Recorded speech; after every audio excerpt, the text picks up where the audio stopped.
Hey everyone, it's time to yab. We're going to talk about God, giggles, and lots of yabbing.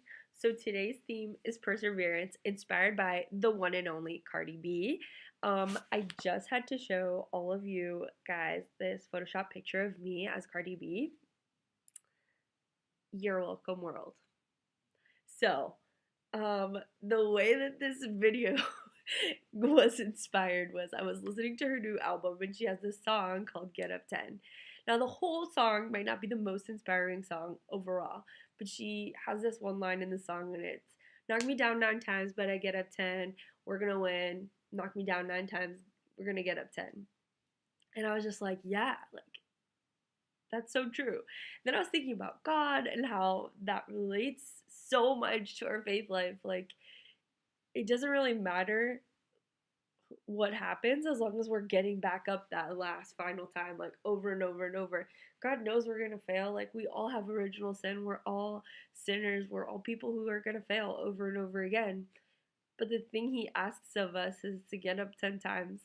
I was even thinking of His, like, apostles. Like, Peter denied Jesus 3 times, like, really intensely, and he just got up again and he went back to Jesus over and over again, and Jesus used him so much. Like, no matter what state of sin we're in, like, God can use us. That's just so inspiring. Like, we can be knocked down so many times and it's okay. Just get up 10. Listen to the Cardi B song, maybe not. I don't know if I should recommend that in the video, but I did like that message a lot. So I wanted to give like a couple of solid examples of what I do to try to get up 10 times. Like, things that actually help me get up or help me even want to get up. Sometimes even just desiring to do the right thing can be difficult. So I want to give 3 little pieces of advice, and I'd love to hear what other people do to try to persevere in faith because it's just so inspiring to hear, uh, yeah, how everyone gets up their 10th time.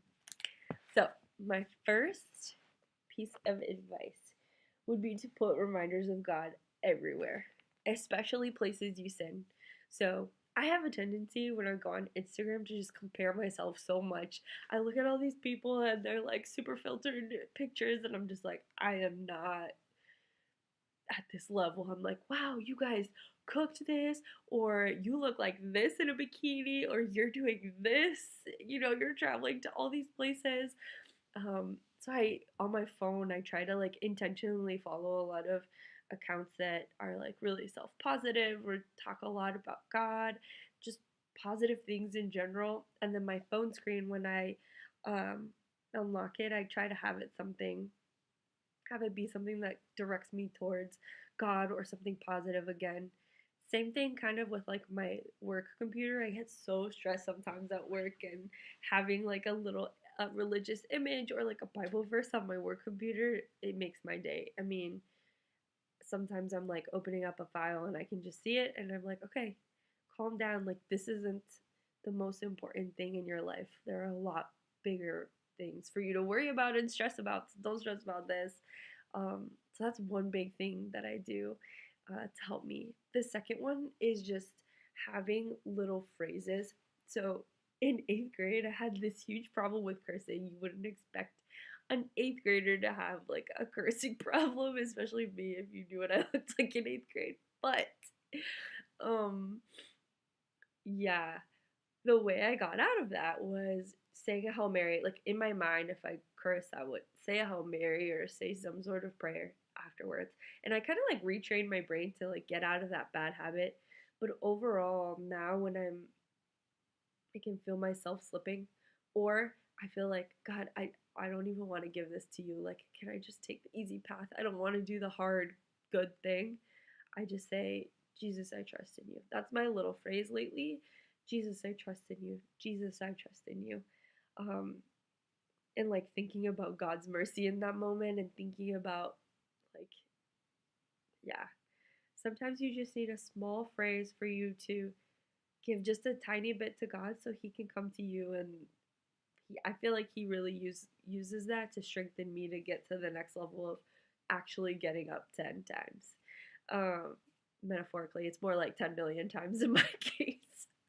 And then the third thing is definitely going to confession. I want to make a whole video on this because confessions radically changed my life, and going to confession frequently has radically changed my life. But just being vulnerable enough to tell another person your sins is really hard. It's that accountability factor.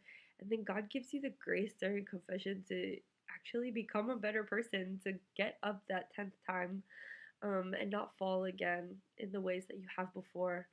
Um, and one fact that I love about confession is that not only are you making a penance, right? The priest asks you to do something, even though you are forgiven, the priest actually does a penance for you too. Sometimes they'll fast for you, they'll offer up prayers, and I don't know about you guys, but I can use all the extra kudos I can get in my faith life. So go to confession. That's the best way for us to just get up the 10th time, renew your soul, like actually take away the stains of sin off of our soul. So I just wanted to make this short video and talk a little bit about perseverance and faith. I hope you're all persevering, and I want to hear what you guys all do to persevere in faith.